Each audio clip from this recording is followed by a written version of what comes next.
اعوذ باللہ من الشیطان اللعین الرجیم بسم اللہ الرحمن الرحیم۔ میرے پیچھے بی بی معصومہ قم سلام اللہ علیہا کا حرم موجود ہے۔ امام جعفر صادق علیہ السلام کی حدیث ہے کہ ایک حرم پروردگار کا ہے اور وہ مکہ ہے،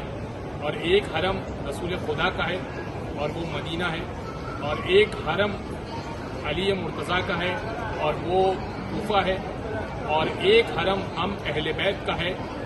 اور وہ شہر قم ہے، اور عنقریب وہاں پر ایک خاتون دفن ہوں گی جو ہمارے قبیلے میں سے ہوں گی، ہم اہل بیت میں سے ہوں گی، اور جو کوئی ان کی زیارت پر آئے گا اس پر جنت واجب ہوگی۔ امام علی ابن موسیٰ رضا کیا قول ہے، فرمایا کہ جو میری بہن کی زیارت پر آئے عارفاً بحقہا، اس طرح سے کہ ان کے حق کی معرفت رکھتا ہو، فلہ الجنہ، تو اس کے اوپر جنت واجب ہے۔ امام محمد تقی کی بھی اسی طرح سے حدیث ہے، فرمایا کہ من زار عمی بقم فلہ الجنہ، جو میری پھوپھی کی زیارت کو آئے قم کے اندر